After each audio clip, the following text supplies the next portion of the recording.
Welcome to the podcast, Stop Crying Poser, greatest podcast known to man as voted by Santa Claus, White Claus, and Walter White. I'm happy you guys are here.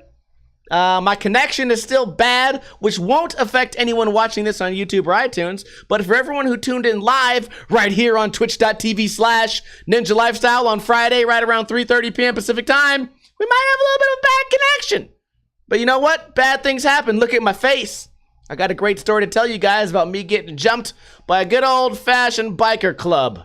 Oh yeah, not BMXers by chance, no. Guys that get a Harley and then forget how to fight one-on-one. It's really taken over this generation, and it has to be stopped.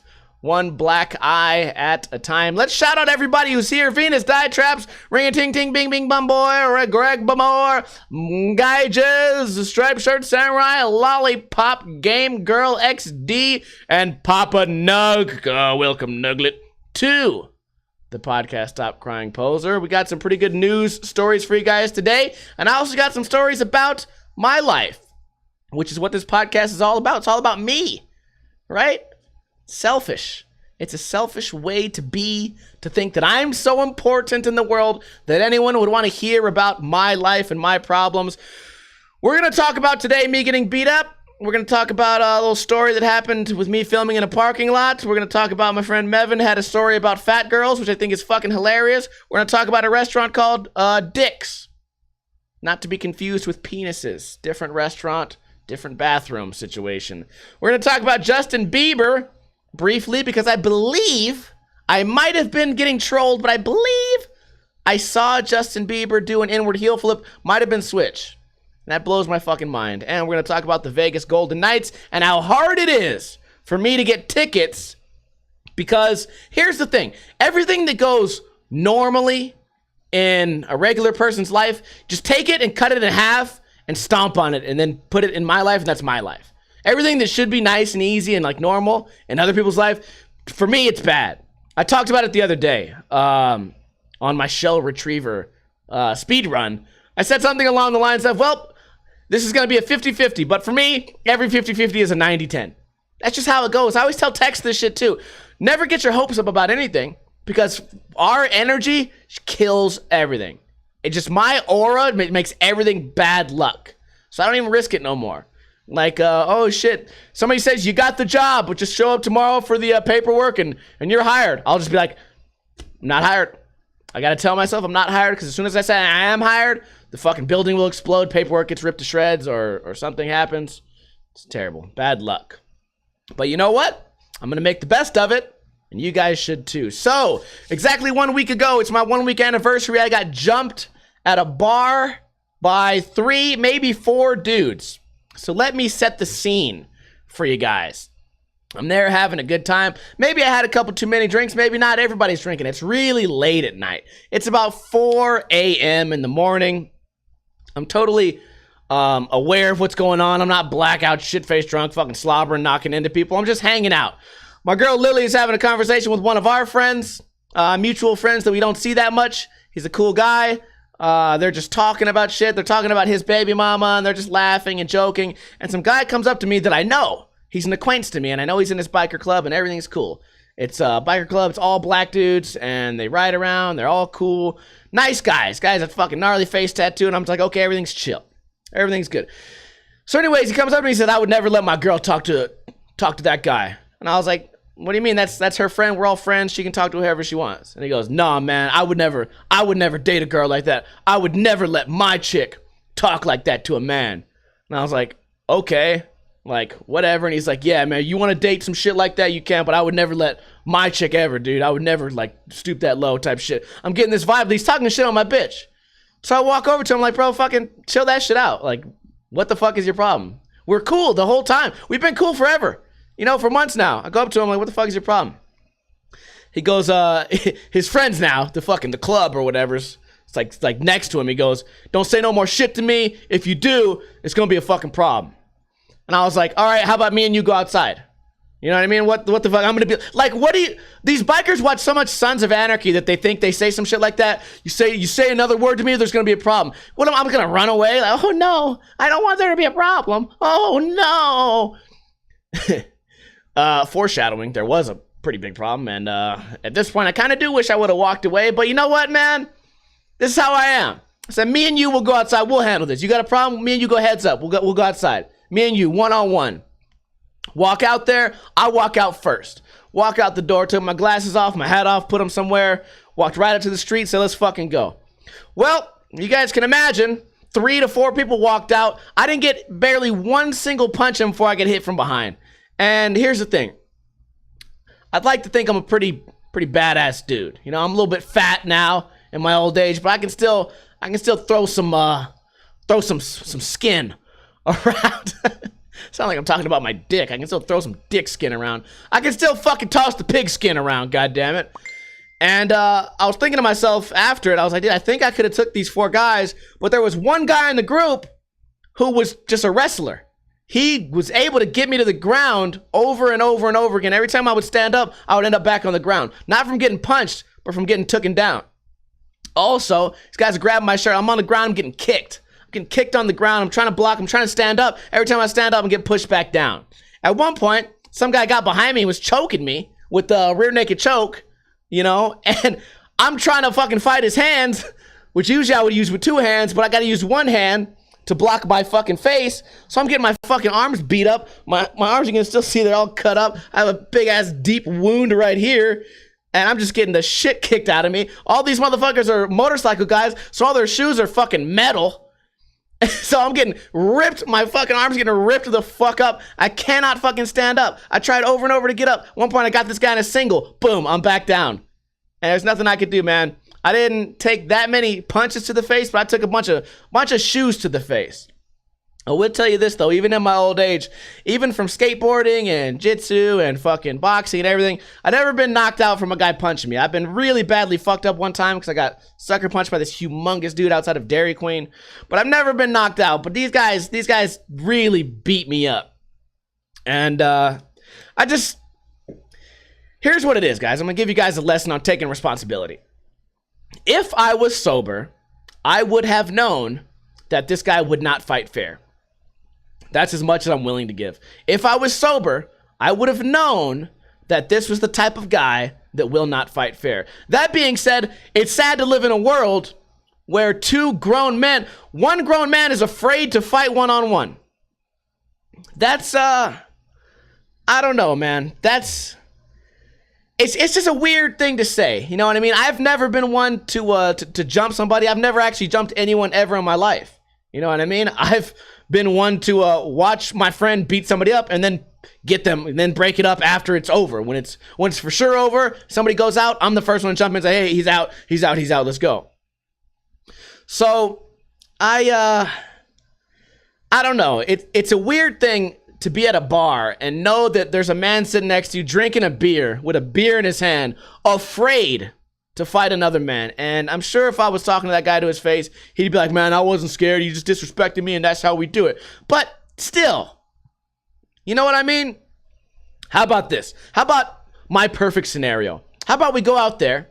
Let's just say, let's say you're beating my ass. Well, now you beat my ass and the whole club got to see it. And now you're a badass dude. Now everyone high fives you. They go in there, they buy you a drink, everything's great. Or let's say we're fighting. I start to get the better of you. And then y'all can jump me. How about that? Once I start to fuck you up, then let the jumping begin. But I was getting jumped from the get-go. All because this dude was talking shit. First off, you're gonna talk shit to my bitch and then jump me? It's just, I wanna cry about it, man. I don't think it was fair.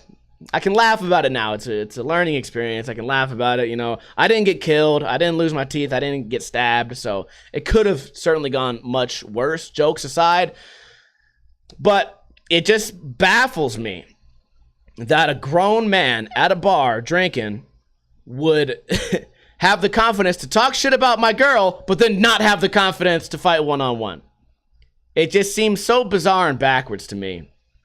And it's something that maybe I'll never understand. Maybe it's just like a genetics thing. I've never felt the need to be like, oh, we're all going to jump this guy. For what?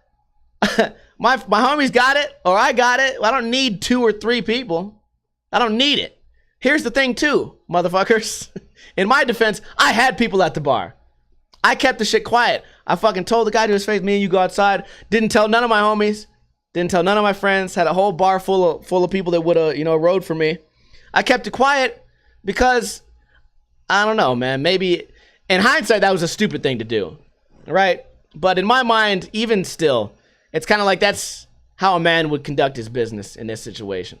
So, certainly mistakes were made. I got beat up pretty good. That being said, if 4 dudes is jumping 1 dude, you can't knock him out, dude. Y'all can't really fight. I don't know. So, Lily was asking me, like, oh, are we going to go back to that bar? And I'm just kind of like, yeah, of course. Not tonight, but yeah, of course we're going to go back to that bar. What? Okay, try not to take this as like an ego thing, all right? Try not to take this as me just being salty. But now I know these guys can't fight. You know what I mean? Like, they can jump you pretty good, but now I know these guys can't fight. If I'm with 2 people, I have nothing to worry about. Because then it would fucking mind fuck these dudes. Or we're getting shot, I guess, which, yeah, maybe I should really consider that. But that's the situation. My lips got the worst of it. That was the worst thing that was hurt. I had a bunch of scratches. My arms were scratched up. This wound right here was pretty deep. I think somebody had like a metal hook on their shoe or something. But mainly my lips, which is a pretty typical thing. If you get in a really knockdown barn burner fight, the inside of your lips will get cut on your teeth, and then they develop these little they're like scabs on the inside of your mouth, and they really fucking hurt, dude. You cannot eat anything with hot sauce or lemon or lime, which of course this whole week has been nothing but hot sauce, lemon, and lime, which is just a part of my life. But whatever, that happened, and I'll tell you guys this, man. I could get beat up at a bar or, get fucked up in life or get unlucky here and there. But you ain't gonna slow me down. You know what I mean? Very next day, I'm on Twitch. I'm having fun. I'm laughing. Nobody's gonna take me and make me into a sad little boy just because of a couple of scrapes, man. Because as long as my brain is intact, I can make the best out of anything. And I feel like that is a little positive note that we can get out of the story. So, nobody can slow you down. What I always say, man, life is just full of roadblocks. And when you encounter a roadblock, man, you can sit there, you can think about it, you can turn around, you can give up, or you can go around, go over, go under, or go straight fucking through. And this is just one little roadblock in life. And I'm going to take some little mental notes about it and try not to let anything like that happen again because it was pretty fucking lame. I was not happy about it. And I could definitely make better choices next time. Speaking of making better choices, went skateboarding the other day. You guys may have seen the video today. It's me skating in a parking lot. I invited my buddy, Mevin, who may still be in the chat. I said, hey, Mevin, you want to come out and skate this parking lot? I'm going to be filming with the 360 camera. It's going to be fun. I could really use some help. You want to know what the most unhelpful thing anyone could ever do would be? It would be for me I named the street. I said, it's the parking lot on Jones. And between me and you guys, me and you podcasters, I've probably made 400 videos in this parking lot. I did Flat Bar Friday there for 2 years straight. People from outside Las Vegas know where this parking lot is. There literally is no other parking lot that I've ever filmed a flat ground video in the entire city or the west side or even in the state. Not at all. There's only one parking lot.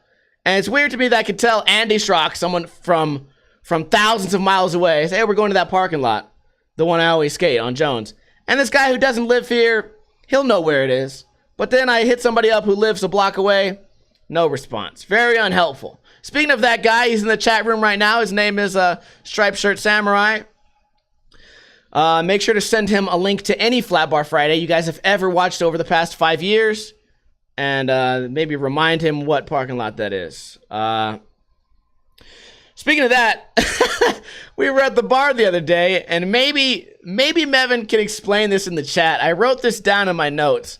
Mevin said something that was so off the wall, weird, and funny to me that I felt the need to have to bring it up on the podcast. And it's not something that matters because it has no context, but he said something along the lines of what he had heard was that when you fuck a fat chick, the G-spot is where it's supposed to be.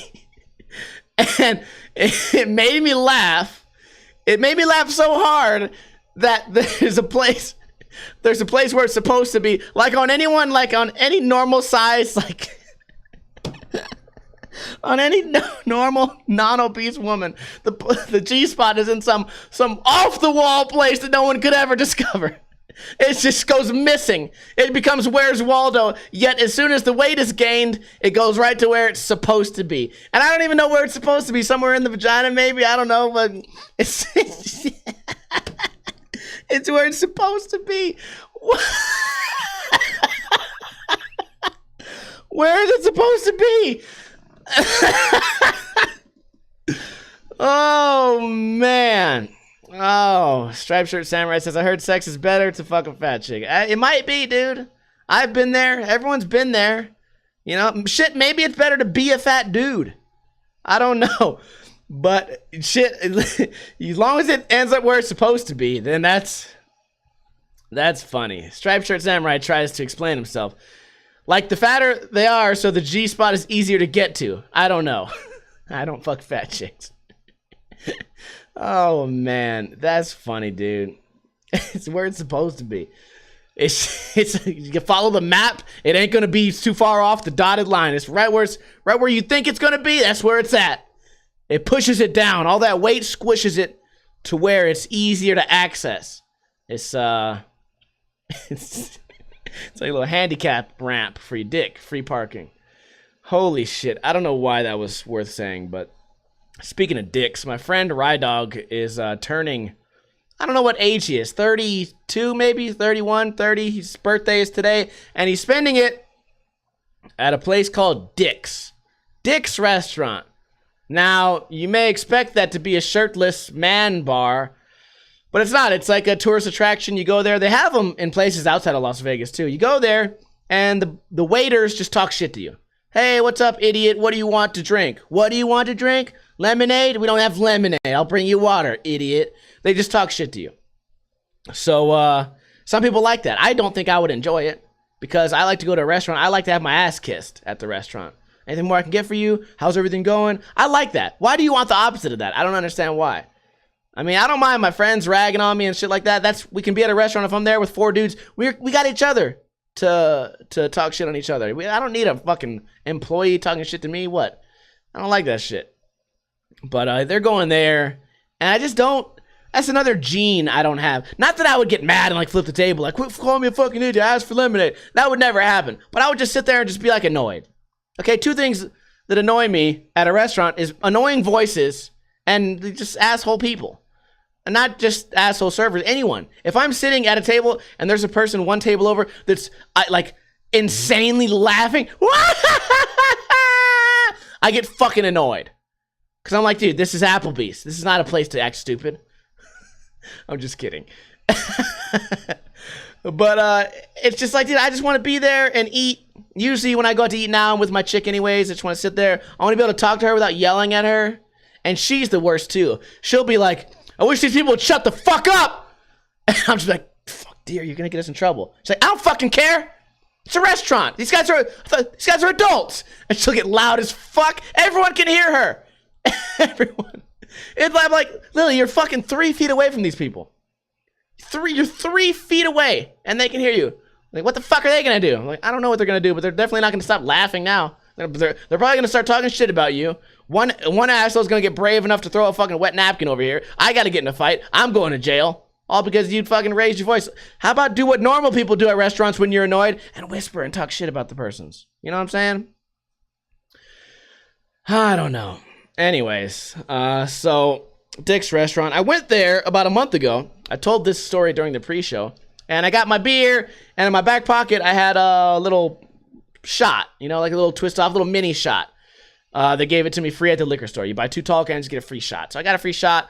I have my beer, my PBR or whatever, and I'm just like, okay, fuck it, dude. I'll drink the shot. Now, I didn't like sitting on it. So I unplugged it, you know, twisted off, poured my Red Bull, poured my Fireball into my PBR. And the waiter looks up at me and goes, you can't do that here. And I'm just like, all right, whatever. Like, whatever, dude. Drink. He's like, He's like, you can't do that here. And I'm like, okay, I get it. It's Dick's restaurant. I know, whatever. Like, you're dicking me. I get it. Like, fucking, okay. He's like, dude, you can't do that here. I'm like, wait, is this part of the act? He's like, no, it's illegal. It's illegal for you to pour your own shot inside a bar. And I'm like, dude, with this fucking gimmick, how does anyone know if they're in trouble? You know what the way to do it would be? To suddenly get nice. Excuse me, sir. I'd prefer you not do that. You're looking ravishing today. It's a very handsome face you have. I appreciate the pancake attack shirt that you wore into our fine establishment, but I will kindly ask you to please not pour your own liquor into beer at the bar. Thank you, sir. Have a wonderful day. Like, then I'd be like, well, fuck, dude, it's the opposite. But if you say, hey, you can't do that here, pal, I'm like, okay, the guy at Dick's is being a dick. Like, I'm home. I'm here. What the fuck do you want from me? So that happened, and it was confusing. Just a confused, sad little man. Speaking of being confused, Justin Bieber may have done an inward heel flip, and I'm confused, mind blown. I don't understand it. I'm still thinking that Justin Bieber doing this trick, it's a hard trick. Inward heel is, for most people, a difficult trick. I'm thinking to myself, maybe it's staged. Maybe it's someone who looks like him. They put the same haircut on him and put the same clothes. He did an inward heel. But then I'm looking at it closer. I'm like, nah, that looks like the real Justin Bieber. So Justin Bieber is out here skating. And only a couple weeks ago, I applauded Lil Wayne for sticking with skateboarding because originally, I thought that he was just going to be a skater because that's what was cool. And then as soon as skating stopped being cool and fucking hoverboards came in, he'd fucking quit the skating, jump on the hoverboards, and the hoverboards are lame. Then he goes and learns tail, whatever. But he stuck with skating. And you know what? I'm going to have to publicly apologize to Justin Bieber too. I thought he was just riding the trend. Turns out this guy might have found a passion for skateboarding. And that's something you could never hate on, or you should never want to be a hater for somebody discovering skateboarding. We talk about it all the time. A lot of skateboarders don't want skateboarding to spread. They don't want other people to skateboard. They want it to be like their little fucking thing, their little greedy fucking subculture. I'm the only one who can have this fun on the skateboard. I'm the only one. Anyone else is a poser. Fuck Zoomies, fuck Nike. I'm the one. Oh, it's me, skateboarder. I, on the other hand, am kind of like, dude, skateboarding has brought me a lot of good memories over the years. And if it can do the same for anyone else, dude, why not fucking spread the positivity? You know what I mean? Fucking get on the skateboard, have fun with your friends. As long as you have a passion for it and you stick with it and you don't give up and maybe quit for something easier, like scooter riding, backflips and whatnot, then fucking stick with it. You're going to find that it brings you a lot of joy, or at least it has for me. And, I don't know. I don't know why I was such a big hater on celebrities back then. I think it might have just been for the views. Let's be honest here, guys. It might have just been for the views. Maybe I should start doing that some more, huh? Start talking shit on the Jenners, or who's popular these days? Post Malone? You don't skate, bitch. Whatever. I'm going to a Golden Knights game in 2 days. Today is Friday. Saturday, game is on Sunday. It's the last preseason game. We're against the Sharks, who beat us last year multiple times, and they beat us out of the Western Conference, I believe. I might be wrong about that. But we're going there, and I've never bought tickets on this scale before, and the tickets were actually pretty expensive, but they're the cheapest tickets I can get all year. So I got the tickets for about $80 each. There's no bad seats. They're nosebleeds, but every seat's good in the T-Mobile Arena. So anyways, I'm trying to get the tickets, and I'm going through Ticketmaster, then I'm going through StubHub, which is sending me to Flash seats, and it is such a disaster. Let me explain to you guys how it happened. I paid for the tickets, $185, because you got to pay fees. I pay for it, it's done, the money's gone. I paid for it. I get an email that says, hey, the tickets have been sent to your Flash Seats account under your Ninja name. Like, okay, my Ninja name. Okay, cool. Then I go to my Flash Seats app. They're not there.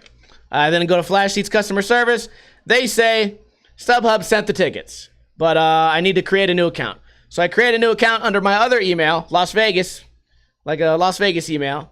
And then, then they say, okay, you create your new fucking Flash Seeds account. Now you got 2 accounts. Now it should be there. I look again, it's not there. Then I hit up the fucking StubHub shit again, and they say, oh, it's, the tickets were actually never ever sent to you. Oh, okay, so then I go back to StubHub, and I say, hey, assholes, my tickets were never sent. And then before they said, oh, they'll be there 4 days before the event. So then 4 days before the event, I go and I say, my tickets still aren't there. Now, they say, oh yeah, the tickets have never been sent, and they're not going to be sent because the seller doesn't have them yet. And I wrote back in the most plain fucking sentence ever, someone sold me some shit that they don't have. What in the fuck kind of scam is this? How, like, where on earth would that be a thing that could happen? Where on earth can you sell something you don't have? Here you go. It's a bowling ball. No, I don't see it. That's because I don't have it yet. But you have to pay for it now, and I'll give it to you right before you start bowling in 8 days. It fucking baffles me. And customer service was like, yeah, the seller doesn't have the tickets yet. When the seller gets the ticket, they'll send it to you the day before the event. And then I'm like, dude, okay, well, what if we run through this whole shit again, right? What if then the fucking seller says, oh, I don't have them, but I'm just out. I've lost the money, whatever. So hopefully tomorrow I get these tickets. Let's pray. RN Jesus that I get these fucking tickets so that I can take my girlfriend to our second Golden Knights game. Last game we also went to was the Sharks because she's from Santa Cruz. It's not that far from San Jose. She's down with whoever wins. If the Sharks win, I'm bummed out. But if they win, she's happy. If the Knights win, we're both happy. So hopefully the Knights win, whatever. That's going to be on Sunday. So that's exciting. Anyways, that's all I have for my life. Let's go ahead and jump into the news. We have a lot of news articles, but we're going to get through them pretty quickly. And I know I'm doing a lot of lag here. I would love to be reading the comments right now in the live twitch.tv chat room, but I think a lot of you guys might be a few minutes behind. So, first article. New Southern Nevada resident wins $900,000 jackpot at North Las Vegas Casino. He just moved here, and he wins almost $1 million fucking dollars. I've been living here forever, gambling my life away. Most I ever hit was $1,000. This guy won 900 times that. What in the fuck is going on? Won more than $900,000 at the Aliante Casino while playing on IGT's Wheel of Fortune. Lily plays Wheel of Fortune all the fucking time. Most she's ever won, $400. Clint, a new resident of the region, stopped at the casino to watch a movie. He went there to watch a movie. After that, he put in $20, bet $1.25, and ended up winning $935,000. No, $935,176.79. He put in $20. I spent $95 at the bar last night. $95. The most I won was $5 on a spin. Then again, I was betting significantly less than $1.25, but I don't know, man. I always say it, what would we do with $1 million? I'd love to hear your thoughts in the comments, but my life would change, dude. I would quit giving a fuck about everything. I would give Koopa his own fucking house. I would get a bunch of guns. Somebody the other day, they were like, yeah, if I won $1 million, my life wouldn't change at all. My life wouldn't change that much, but you gotta be fucking kidding me. I'd get a nice fucking car. Are you kidding me? Somebody's like, I wouldn't get a new car. I'm like, dude, fuck you. You're lying. You're a fucking liar. You wouldn't get a new car? You are kidding me. I don't know what I would do. I don't know if I would move out of this house, but I'll tell you one thing I would do to this house. I would knock out every wall and redo everything, make everything nice and modern. This is an old house that I live in right now. I'd redo all the carpets. I'd redo all the decorations, new couches. Dude, Koopa would have his own corner of the room just covered in chew toys and just fluffy things. Foam pit in the backyard. You know how shitty my backyard looks? It's a goddamn homeless camp. It's terrible. $900 million. $900,000 could go a long way. I dream about it. One day I'm going to hit a big jackpot. Lily one time hit $1,700, which that was a big chunk of money. But I'm trying one day. I want to be in that group of people that says they hit like $5,000. I'd be pretty happy. I'd be a happy guy. I think it'd be dope. iBook says, $1 million? Save it. Don't spend it. Spend 10% at most. Get a high interest account and spend the interest. Oh, no, no, no, no, no. iBook, don't you know that the end is near? What happens when all the banks collapse and money doesn't have any value? I'm going to have a whole underground bunker filled with water and ramen and electricity, gasoline, guns, ammo, antibiotics, dick pills. I'm going out, man. I'm going to take over the world. Because one day, you're not going to be able to buy water with a dollar bill because the dollar's going to collapse. But you're going to be able to buy it with a dick pill. I'll tell you that much. You'll be able to buy it for some ammo. It's going to be like Book of Eli in this bitch. Except I'm not trying to be blind. I'm trying to go underground when the bombs hit. Anyways. We always get on this fucking topic. Anyways, let's continue with the news. Some guy won money. Good for him. Police search for the owners of 41 dogs rescued from a North Las Vegas home. Now, I'm wondering what this was about because I saw the headline. You have 41 dogs. That's a lot of dogs, and it leads me to believe that maybe they're being neglected. 2 of the more than 40 dogs that were rescued after a house fire. Oh, the house caught fire. This is just a picture of them. Investigators say they were working to find the legal owners of 41 French and English bulldogs. Okay, that makes more sense. These are smaller dogs. I thought it was a variety of different dogs. Maybe like a dog fighting kind of thing. Anyways, they were rescued from a house fire. Numerous possible owners have come forward claiming the dogs, now sitting in an animal shelter, rightly belong to them. Oh, they're claiming that they belong to them. What the hell? Whatever.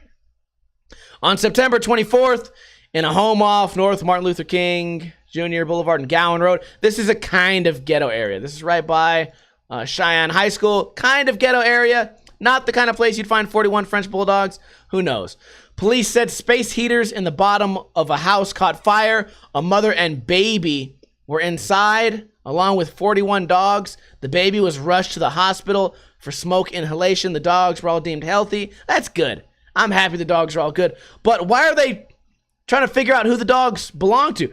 They just said they found a mom and a baby. Why not just be like, oh, the people who were also in this house fire, that's who the dogs belong to. Usually, the person who lives in the house and the dog lives in the house, usually that's like who it belongs to. What the fuck is going on here? Police said more than 20 people called police or went to the Animal Foundation to claim a dog as legally theirs, some showing documentation. Wait a minute, maybe this was like a dog hotel or something? Investigators were working to determine who else besides the mother lived in the home, if she was breeding dogs or operating a large illegal boarding facility. Now, the thing about this, too, is these dogs are expensive. I'm pretty sure bulldogs are not cheap. Koopa only cost me like $300, but he came from Craigslist. And he's a pit bull, man. Pit bulls, everyone has pit bulls here. I don't know how common they are in other places in the world, but every dog here is a pit bull. And they're all over Craigslist. You can get a pit bull any day of the week for $300.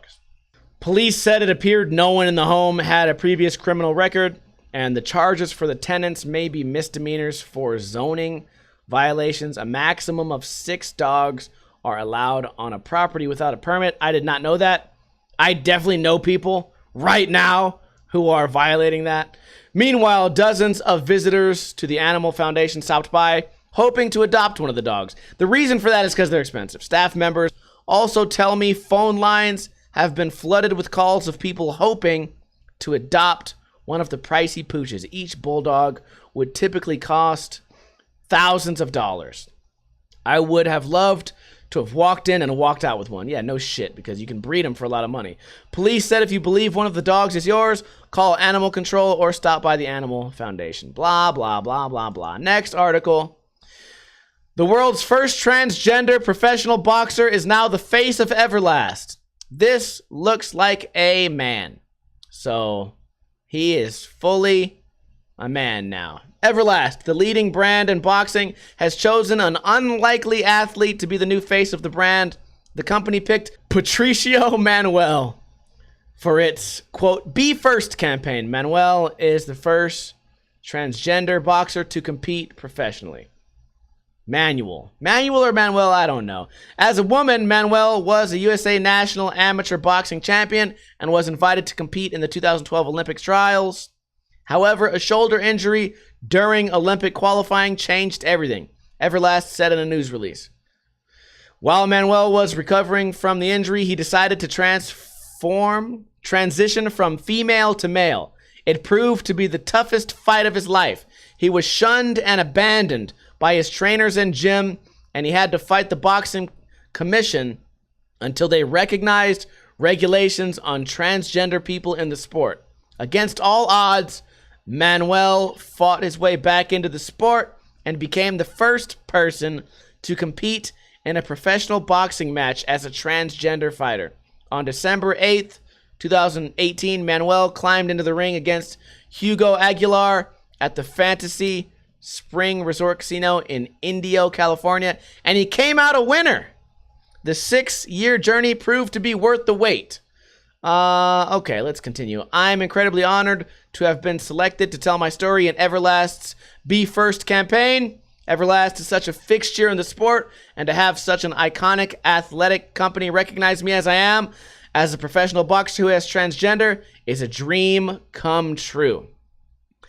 Okay, this is awesome. This is a great feel-good story, but I can't help feeling like I'm biased because I bitch all the time about these men who transition to become women and then they go dominate the sport of fucking wrestling, right? Or they go dominate basketball, or they go dominate, MMA. I think that's wrong. But now that this woman became a man and she's dominating, or he's winning, I think that's awesome. I think that's like a feel-good story. And I think it's okay. But does that make me a hypocrite for me to say one way I think is unfair, but the other way is fair? That's just the way I think. But I try to approach this non-biased. You know what I mean? But it just, maybe I'm like, maybe I'm just thinking like girls are weaker and men are stronger. Maybe that's something I have going on in my head because I don't like the idea that, how do I say this? I don't like the idea that there could be a person who was born a man, going out there and beating the shit out of women in combat sports. I don't like that idea. I don't think that's a crime. I think I'm entitled to have that, have that opinion. I don't think that a person born a man should be allowed to beat the shit out of women. When going backwards, though, why do I think it's okay? I don't know. I don't know how to self-analyze that sort of mentality, but it's an interesting thing to talk about, and I would love to hear your guys' thoughts in a comment. I don't know. I think, like, at the very least, I'm biased. Like, I can't say that I'm non-biased if I have an opinion like that. It's just something I don't think I'm ever going to be able to get past. But I hope this person continues fighting and continues proving people wrong. That's an awesome thing, and I think it's cool that Everlast is taking this kind of risk, right? There's a lot of companies that would be scared to take a risk on something like this. Everlast said, "We don't give a fuck, man. Let's do this shit," and that's nice. I don't know. It's a nice feel-good story. I think that makes me feel happy, warm, fluffy feelings inside that's happening. What does not give anyone fluffy feelings is this new genius invention that I've just found out about called the BARNACLE. Las Vegas gives parking boot the boot in place of the BARNACLE. Now this is a picture of, it looks like a flat screen, sort of like I don't know how to describe this. It's a big rectangular suction cup that covers the entire windshield of a car. It has a little keypad on it, and it looks like it just sticks to your car. So if you're in that car, you can't drive, but you also can't take it off. It also means if they catch you driving with this, you're definitely getting pulled over. The BARNACLE. I also just love the name. The BARNACLE. What a perfect name. That's what barnacles are, right? Don't they connect to ships and docks, and they just fucking hang on? They're really hard to get off. Las Vegas, Fox 5. Las Vegas is giving the parking enforcement boot, well, the boot. I hate when they write shit like this. The city spent nearly $5,000 upgrading to a device it said is safer, easier, and smarter. It's called the BARNACLE, and it's made up of 2 large suction cups using 750 pounds of force to lock onto a vehicle's windshield. Now here's the thing. If you tried to pry this shit off, you would either break the windshield or pull it right out, right? That's got to be what would happen. The Barnacle is equipped with a GPS and tamper-proof system. Makers of the Barnacle. I just love saying Barnacle, man. That would be my MMA name, right? Steve the Barnacle. That fucking, once he gets on your back, he just barnacleizes you. It's Barnacle time, bitches.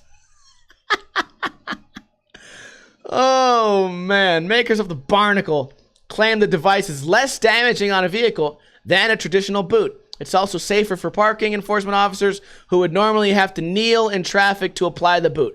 Being able to use the Barnacle, you can do it standing up, you can be on the traffic side, you can be on the curb, you can be wherever. It's a lot faster. Like the boot, drivers will only be able to get the Barnacle if they have $200 or more in parking citations. If drivers try to take it off, an alarm will sound, and trying to pry the device off could shatter the windshield. The Barnacle obstructs the driver's view out the windshield. Trying to drive with the Barnacle attached is against the law. The GPS is active, so once we see that Barnacle moving, we know that someone's hitting the road. The Barnacle will... No one's ever said Barnacle this much on any podcast ever. In order to remove the Barnacle, drivers will be prompted to call or go online using their phone. Once the fees are paid, the Barnacle will send the driver a code. Drivers will enter the code on the Barnacle, and then it will release. What do you do with it then? Just throw it on the fucking sidewalk? Not an ideal situation when being immobilized, but at least now you can pay for it a lot faster. That is cool. I do like that idea. You got fucking smart Barnacles out here. You pay for it, it comes right off. Drivers will be charged a hold fee until the Barnacle is returned to a designated drop site. Oh, that's annoying. Right now, the city only has 1 drop site in the parking garage near City Hall. Oh, okay, that's in the middle of the city. That's not too bad. The city has plans to expand the amount of drop sites. That's good. The Barnacle won't be in regular use until the city determines the amount of the hold fee, but this discussion is on the table. Parking enforcement is asking for a $75 hold fee. The Barnacle. What a cool idea. You know, sometimes I read about technology coming out and I say, what the fuck do I care? Like, you invented some shit that can fucking take a picture on Mars. Who gives a shit? But then they make something like this and I go, this keeps everyone safer, helps the city get money. You know, I certainly don't want the city giving people, you know, tickets for dumb shit, but it's a nice, safe thing to do. And I don't know if you guys have seen on YouTube, they put these boots on cars. There's a lot of cars that just drive off with the boot. And once you get up to like 20 miles per hour, that boot, either the boot's going to break off or your tire's breaking off. And I've seen the boot break off a lot of times. Next article. 13-year-old boy dies from injuries after fight at middle school. We're getting a little bit here out of time, so we're going to rush through this. Anyways, 13-year-old boy got in a fight at school. He got knocked down. He hit his head on a pillar, and he died later. 13 years old. This is a middle school fight. And it made me kind of question my morals, and I'll explain to you guys why without reading the article. I like to think that if I was the father, I'd be the type of father that sort of explained to my kids, kind of the same way that I did this fight story earlier. If there's a bully messing with you, fucking stand up to him, fucking pop him in the face, and once that bully gets a little bit of respect, he'll probably not fuck with you no more. Nothing wrong with, you know, getting in a fight every once in a while through your adolescence. Nothing wrong with it. If you can avoid it, go for it. Absolutely. But every once in a while, if you have the tools to fuck some dude up for fucking with you, then every once in a while you gotta, you know, make an example. Now, I guess this kid was being bullied. Maybe he was standing up for himself, trying to defend himself. He got knocked down, hit his head, and then later died. So it's one of those weird things where you say, yeah, dude, fucking fighting's okay. Violence is usually not the answer, but sometimes it works. But then, what do you tell a kid? Like, what would you tell a kid that went to this guy's school? I couldn't fucking tell a kid that to his face. Yeah, somebody's fucking with you, just fucking pop him, dude. And the kid's gonna look at me and go like, oh, I have to kill someone? Because now, you know, it's just one of those things like bad things can happen. And it's scary. And it's such a tragic sad story that a 13-year-old passed away over bullying. Not because he went home and killed himself, or not because he, fucking came back and shot up the school. No, because he fucking did a one-on-one fist fight, and there just happened to be a block in the way, dude. It's just a sad, tragic story, and it makes you wonder, what is too far? What's the alternative? What do you do? Make these kids sit down and play chess or something? Speaking of that, I have the game Uno. I just picked it up with Mario Brothers characters on each card. I know. Big round of applause for me. Anyways, tragic, horrible story. And I thought I could use this story to sort of open up some dialogue as to, what is there? What answer is there for bullying, if not stand up for yourself and fight back? Because in this case, someone fucking died. And I know it's extremely unlikely for this to happen, but it can happen. And, I don't know. It's it just has me really question, like, what can you tell a kid? What's the right answer now? You know what I mean? It's made me kind of rethink, because as a 13-year-old, even as me looking at 13-year-olds, they look fucking indestructible. You know what I mean? 13-year-old kid looks like an indestructible beast. You could backflip off of a 3-story building, land on your head, and probably get up and be like, oh, ouch. But then every once in a while, something just goes wrong. You hit that part of your head just right at the right time, and it could kill you. So it's scary situation. I don't know. Guy just says wouldn't have happened if they played more video games. Next article and final article: man drowns seconds after proposing to his girlfriend underwater on vacation. It's fucked up that they show a picture of this, because this guy had time to take a picture, but he didn't have time to get air and go back up. This is fucking scary. So I already read this earlier. I'll explain it to you guys. These guys were in another country, and for their hotel room, half of it was underwater with like a nice view of the ocean. So he had this big window, and what he did, he went upstairs, jumped into the water, swam down to this fucking underwater window to surprise his wife with a marriage proposal. So he pulled out the ring underwater. Here's a picture of him swimming, and then I guess he never made it back up, which is insane. And I'm not a good swimmer, so these are also really, these are scary stories. Drowning is like the scariest shit ever. I'm a bad swimmer, and I always think to myself, going cliff jumping, anything could go wrong at any time, right? I could jump off a cliff, land on my belly flop my face into the fucking water, go unconscious, and if a friend can't get to me in the next 5 seconds, if I go underwater, dude, I could be dead. I could be dead and it would be over. Or I could jump in the water, and then 3 feet under it could be a piece of wood that I can't see because the water's not that clear over here. Break both my fucking legs. And first off, I can barely swim with both legs. You take away my legs, I'm going to be fucked up. I'm going to have a really, really rough time. So it's just a scary thing here. And I don't know. I don't know, man. Water is something you want to be really careful about. Also, this guy was just fearless or whatever. Also, the chick got on social media. Let me read this to you guys. She wrote on social media, "You never emerged from those depths, so you never got to hear my answer. Yes, yes, a million times yes, I will marry you. We never got to embrace and celebrate the beginning of the rest of our lives together." This seems weird and cheesy and corny to me, and almost, pardon the pun, it seems fishy. Because your fucking fiance just died a horrible death on vacation, and you're on Facebook like writing these cheerful, oh yes, yes, a million times yes, I will marry you. You're like, you can't. It's over. You can't. You're not married. He's dead, and it's now you have to start the rest of your life being bummed out forever. What a weird fucking thing. Maybe it's taken out of context. What a weird thing. My fucking fiance died, so now I'm going to write a bunch of shit on Facebook? I don't know, whatever. I will try to take solace in the fact that we enjoyed the most amazing bucket list experiences over these past few days. We're both so happy. I guess everyone deals with, like, grief differently, but that seems so weird to be so happy and chipper about it. You know? I think my friends die, I just kind of want to be alone for a while. A couple days. Watch TV and drink. Fucking eat really unhealthy foods. I don't jump on fucking Facebook. Oh, I don't know. It's just weird to me. Especially that it's a marriage thing, a husband and wife. What the hell? What a weird thing. Anyways, that's all I got for the news.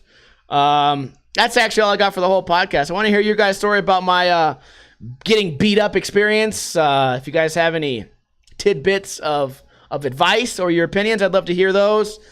Justin Bieber, is that real? I don't know. Do you guys think I'm going to make it to my Golden Knights game? Probably not. Who fucking knows? I will still be here for the post show because I have to work on a project for a fellow streamer. Also, while I'm here, let me shout out everyone who contributed during this stream. Anonymous donated 4 bits. Doja one shot resubscribed. This is his 18th month in a row. 19 total months. Thank you, Doja one shot. iBookBoy donated 500 bits. He wasn't even supposed to be here today. He's supposed to get up early, and he didn't do it. So fuck his job. But the podcast is better. It's a better way to spend your time. Actually, maybe share the podcast with a friend. If you guys enjoyed it, it's the only way we can grow. So if you liked what you heard today, go on Facebook, Twitter, Instagram, and say, hey, I just watched this podcast. Whatever, it was pretty cool. This podcast will also come out on Sunday on iTunes, Podbean, and YouTube. So you guys can check that out. It won't be as laggy right now. But if you're watching live, I apologize. Got a little bit fucked up today, but that's all right. I hope you guys enjoyed this podcast, and I will see you guys next time. We do this every Friday right around 3:30 p.m. Pacific time. I hope you guys have a wonderful weekend. As I always say, don't drink too much, but don't drink too little. Let's play that motherfucking intro, goddammit. Motherfucker, what?